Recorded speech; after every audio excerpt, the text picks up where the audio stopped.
Buenos días, ¿cómo están?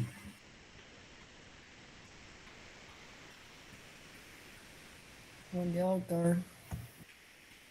Confirmar que ven mi pantalla y tienen audio.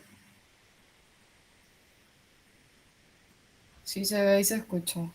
Bueno, este, hoy vamos a dar las enfermedades inflamatorias del tubo digestivo, ¿verdad? Eh, Básicamente son enfermedades de curso crónico que tienen en algún punto PUSET o picos agudos y suelen ser recurrentes, ¿verdad? Hay dos tipos bien determinados, que son la rectocolitis ulcerativa y el Crohn. Ustedes ya dieron esto en anatomía patológica. Hoy vamos a reforzar un poquito eso y ver las diferencias, sobre todo en la clínica y en la parte quirúrgica, ¿verdad? Hay otras enfermedades, como dice la diapositiva, que cursan también con cierta inflamación del colon y pueden dar clínica similar. El tubo digestivo, bueno, empieza en la boca, termina en el ano, está revestido de mucosa en la boca y desde el estómago hasta el recto, y tiene más o menos las mismas características de tener tres paredes, ¿verdad? Con diferencias sustanciales. El intestino delgado tiene 7 metros, el intestino grueso tiene 1,5 metros. Se le da al intestino grueso, eh, se divide anatómicamente, lo que ustedes ya saben, en ciego, ascendente, transverso, descendente, sigmoide y recto. Oncológica y quirúrgicamente se divide en colon derecho y colon izquierdo, ¿sí? Y hay gente que directamente habla de solamente colon, no hace diferencia entre colon y recto. Y el intestino delgado, que ustedes saben, tiene 7 metros y con diferentes acciones en cada parte del intestino, ¿sí? Hay válvulas, hay vellosidades, anatomía.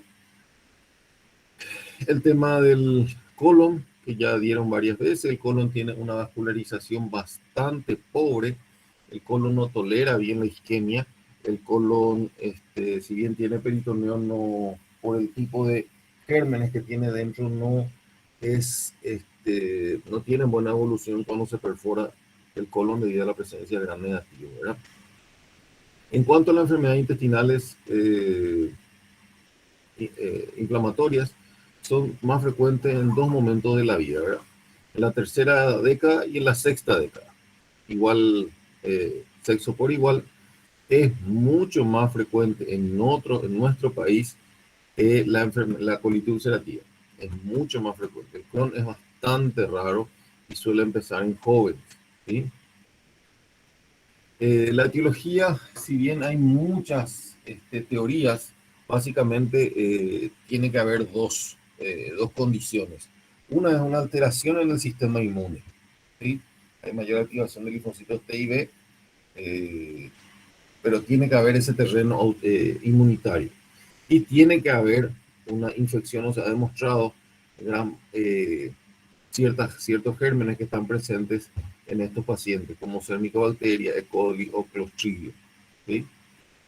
En la anatomía patológica, y esto tienen que entender bien y diferenciar bien, el Crohn va desde la boca hasta el ano, no el recto, ¿sí? La rectocolitis ulcerativa, por eso se llama así, empieza en el recto y sube. Suele estar siempre afecto el recto. Y les aclaro de que existe, y esto pregunta de examen, existen patologías que a veces situaciones en las cuales uno dice este paciente es una rectocolitis ulcerativa y de repente empieza a comportarse como un Crohn, o en algunos casos más raros aún el Crohn después termina siendo una rectocolitis ulcerativa, esto se le llama overlap. El Crohn es parcheado, como ustedes ven acá a su izquierda, el Crohn es parcheado y discontinuo. El recto suele estar indemne, pero el ano está comprometido, ¿sí? La rectocolitis, por otro lado, es un asfaltado continuo que empieza en el recto y el ano está sano. El ano está sano, ¿verdad? En el Crohn la pared se ulcera fácilmente y las grietas, o como ustedes ven, las úlceras son profundas, entonces eso hace que haya estenosis, como rosariado. En el Crohn pero en la rectocolitis solo la mucosa suele estar afectada y las otras capas no. Eh, las fístulas son frecuentes en el Crohn y en la rectocolitis ulcerativa, como existen úlceras y la parte sana queda sobrelevada, aparecen o parecen pólipos, se le da el nombre de pseudopólipos, y esa parte donde está sobrelevada es la parte sana, eso no hay que biopsiar, es la parte hundida en la que hay que biopsiar. Esta es una imagen para que se les quede lo anterior, lo rojo es lo patológico, en el Crohn es parcheado, en la colitis ulcerativa sube, ¿sí? La colitis ulcerativa sube, ¿sí? Esto es una anatomía patológica, ¿verdad? Ustedes ven arriba la rectocolitis ulcerativa, voy a tratar de escribir, como ustedes verán acá, perdón, ¿está? Esto que está sobrelevado es sano, y esto que está deprimido es lo patológico, entonces a esto se le denomina pseudopólipos. Entonces, si yo biopsio los pólipos, me va a dar el resultado de sano. Hay que biopsiar la parte profunda. ¿Sí? Esta es la anatomía patológica de un Crohn. ¿Sí? Ustedes ven la mucosa desgastada pero parcheada y zonas de fístulas. A la microscopía, ¿sí? Eh,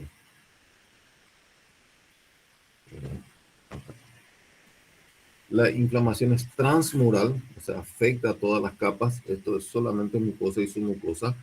Eh, hay menos abscesos en las criptas, hay menos congestión y las células caliciformes suelen estar conservadas.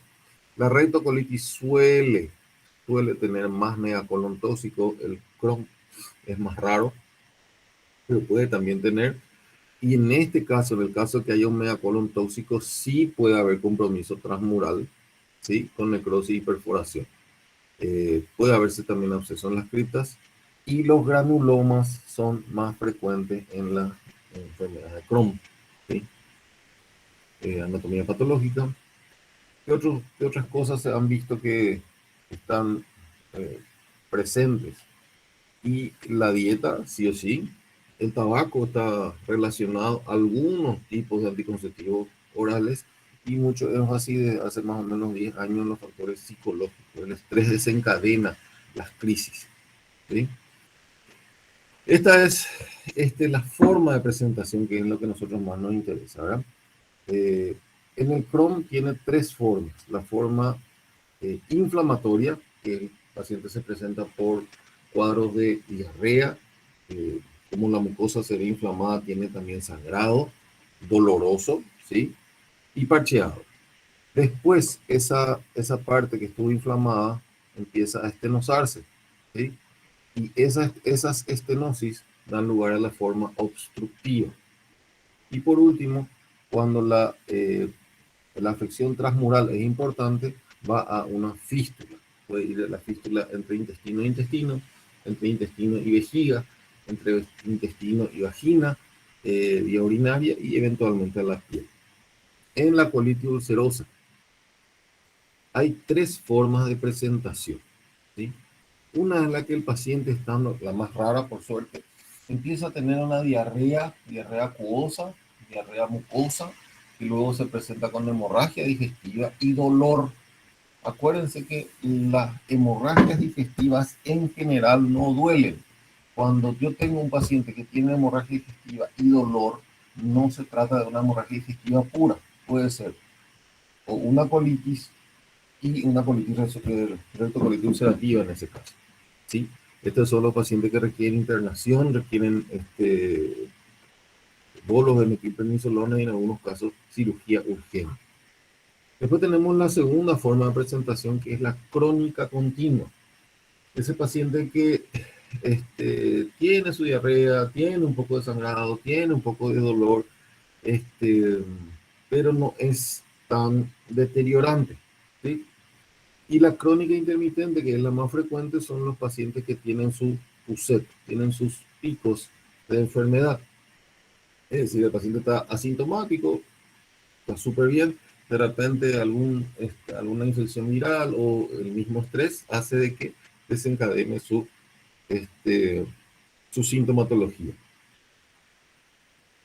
Según la distribución, puede ser recto, recto sigma, todo el colon izquierdo o todo el colon inclusive, pero es en este sentido, o suele ser en este sentido. ¿Sí? Algunas características clínicas, les pido que saquen una foto con su teléfono, esto, ¿sí? Pregunta examen. En el Crohn el dolor es más frecuente.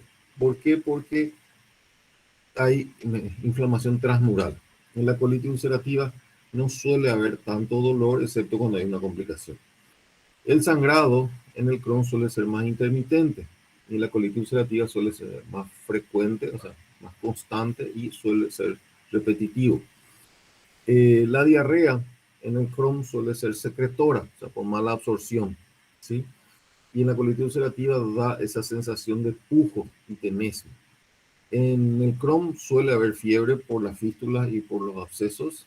En la colitis ulcerativa es raro. La pérdida de peso es importante en el Crohn, ¿por qué?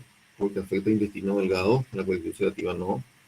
La masa palpable se da en el Crohn por las fístulas, ¿sí? Por las formas obstructivas y las fístulas. En la colitis ulcerosa no se suele palpar. El periné, o sea, el ano, no el recto, el ano suele estar comprometido en el Crohn, en la colitis ulcerativa no. Mala absorción hay más en el Crohn porque afecta el intestino delgado que en la colitis ulcerativa. Malignización puede ir a un cáncer. Ambos casos pueden ir a un cáncer. ¿En cuál va más frecuentemente al cáncer? Y la colitis ulcerativa tiene mayor potencial de malignidad. La presentación clínica, como dijimos acá, es lenta y progresiva y esto tienen 3 formas de presentación. Respuesta a la cirugía, y esto es interesante. El Crohn, como es parcheado, la cirugía solamente se realiza en caso de estenosis importante, en caso de dilatación importante, pero tratamos de evitar al máximo la cirugía. Sin embargo, en la colitis ulcerativa, es una de las veces que uno dice muerto el perro, se acabó la rabia. O sea, una vez que yo quito el recto o quito el recto sigma o el colon izquierdo o eventualmente todo el colon, el paciente está con remisión de la enfermedad. ¿Sí? Más manifestaciones digestivas, esto se ve más que nada en el Crohn, suele afectar los labios, la mucosa, el vestíbulo, suele haber aftas, puede haber inflamaciones, puede haber pus o esto, las estomatitis purulentas, suele haber una lengua grande, macroglosia e inflamación de la lengua. Y hay ulceraciones a nivel de la mucosa y del esófago.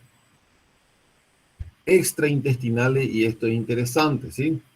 Sobre todo el Crohn da manifestaciones hepatobiliares, cutáneas, vamos a ver enseguida, artralgias, o sea, da muchas manifestaciones extramucosas, sobre todo el Crohn, ¿sí? Suele asociarse a colangitis esclerosante primaria. De hecho, cuando pienso en esta patología, lo primero que haga una colono para ver si está presente la rectocolitis. Suelen tener litiasis vesicular, pueden tener amiloidosis, va a una hepatitis, puede ir a cirrosis. En manifestaciones cutáneas, puede tener una poliarteritis nodosa, un eritema nodoso o un pioderma gangrenoso, que es esta foto que está acá. Es una patología dolorosa, muy dolorosa, con cursos fulminantes o, como en este caso, curso crónico. Estas son unas úlceras que no se curan, muy dolorosas, intolerante al calor, y es prácticamente un martirio tener el pioderma gangrenoso, ¿sí? Las manifestaciones oculares, episcleritis, como en este caso ustedes ven, uveitis, conjuntivitis, queratitis, puede haber artritis, artralgias, ¿sí? Y las complicaciones de la enfermedad de Crohn y de la colitis ulcerativa. La hemorragia en el Crohn son hemorragias, sobre todo de intestino delgado, ¿sí? De intestino delgado, y son hemorragias que cuando sangre, si la úlcera es transmural, puedes tener un sangrado importante, o sea, puedes sangrar mucho. Pero el típico paciente que tiene la diarrea con sangre, es el de la colitis ulcerosa. El megacolon tóxico puede haber en el Crohn, pero es mucho más frecuente en la colitis ulcerativa. La estenosis es propia de la enfermedad de Crohn, no suele haber en la colitis ulcerativa. Se suele perforar el Crohn, no la colitis ulcerativa, perdón, sí. La obstrucción es frecuente en el Crohn, suele ser raro en la colitis ulcerativa. Cáncer, como les dije, mucho más frecuente en la colitis ulcerativa. Y mala absorción es propio del Crohn. ¿Sí? Complicaciones del cáncer de colon. ¿Sí? ¿Cómo hago el diagnóstico? Porque me va a venir el paciente con diarrea, diarrea acuosa, diarrea con sangre,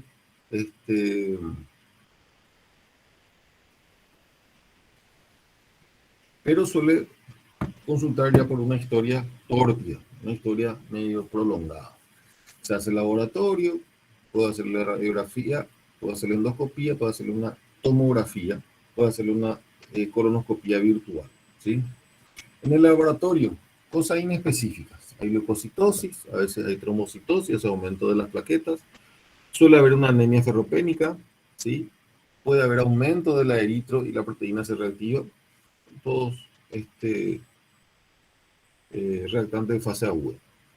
Puedo hacerle tránsito con enteroclisis. Clisis significa canalizar y entero es intestino. O sea, yo canalizo el intestino delgado.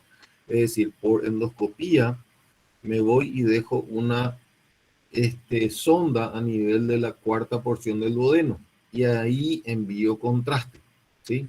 Porque si le doy de tomar contraste por boca, el estómago se llena, pero empieza a mezclarse con el líquido gástrico, después se mezcla con el líquido pancreático, se mezcla con el líquido biliar y no se va diluyendo, por eso se realiza una enteroclisis.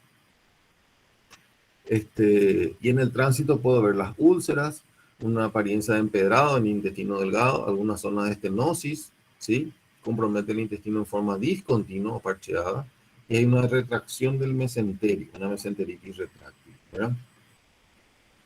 Acá vemos la imagen radiológica, donde ustedes ven acá una estenosis, después hay dilatación, después hay estenosis otra vez, ¿sí? En la rectocolitis ulcerativa, lo que hago es no hago por arriba, hago por colon. O sea, hago un colon por enema.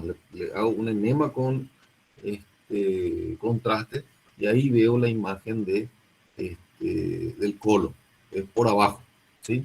Se puede ver úlcera, hay un aspecto granular de la mucosa, el colon empieza a retraerse y pierden sus austras, se le llama tubo de plomo, y lo vamos a enseguida.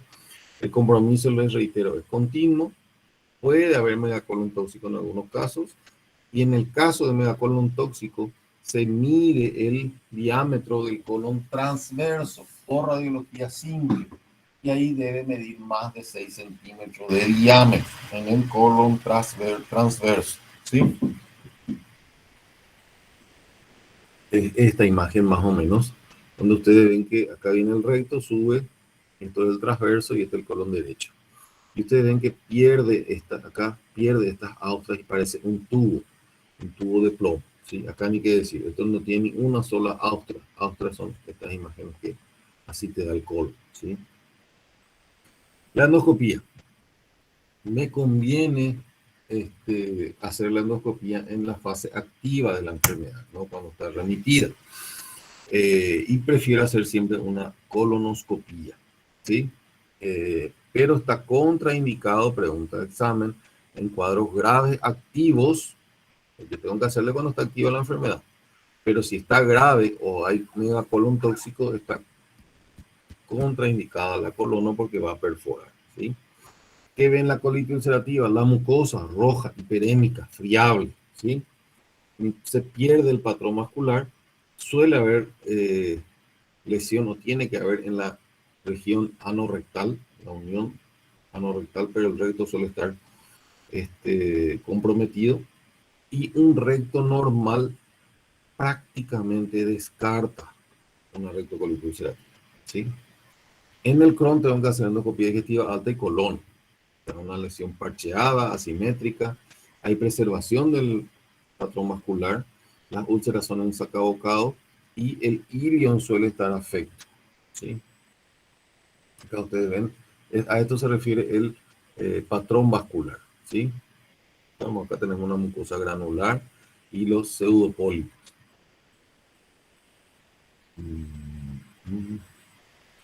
Las ulceraciones, como ustedes ven, acá, patrón granular, los pseudopólipos. Esto es un pseudopólipo. Esta es la parte sana, como les dije, esta es la parte afecta. Acá tenemos la parte afecta, la parte afecta.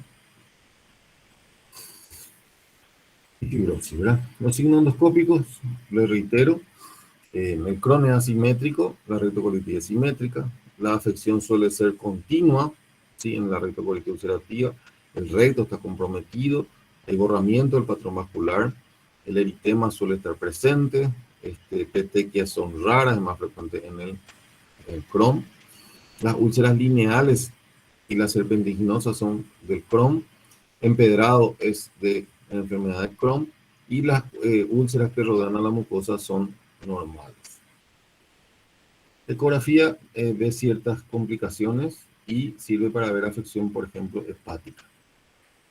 Diagnósticos diferenciales entre sí, incluso a veces cuando no sabemos si es esto o esto, se pone directamente enfermedad inflamatoria intestinal y punto, sin darle etiología. Sí, los diagnósticos diferenciales más frecuentes son entre colitis ulcerosa e colitis infecciosa. Por ejemplo, salmonelosis, shigellosis, yersinia, muchas veces cólera. La tuberculosis intestinal puede ser un diagnóstico diferencial. La apendicitis aguda en los casos de inicio de un Crohn pueden ser, tenemos que descartar. La amebiasis en Paraguay no tenemos, amebiasis en México es como acá el dengue. Tenemos que diferenciar el citomegalovirus en pacientes con antibióticos. A veces hacen colitis pseudomembranosa, ¿sí? Entonces, en esos casos hay que reponer la flora, se hace trasplante fecal. Colitis isquémica en pacientes fumadores, diabéticos, y la colitis linfocítica, todo por anatomía patológica, ¿verdad? Bueno, indicaciones de cirugía no es para ustedes, ¿verdad? Pero les aclaro que el que se opera de urgencia generalmente es la rectocolitis ulcerativa y suele ser por megacolon tóxico, ¿sí? Es la cirugía de urgencia. En el caso de las oclusiones intestinales que se ven por por Crohn, sí se operan de urgencia, ¿sí? Y las electivas, ¿verdad? Cada vez se opera menos, excepto, como les dije, el megacolon tóxico, que haya una hemorragia masiva. Y es cirugía, ¿verdad? ¿Alguna pregunta?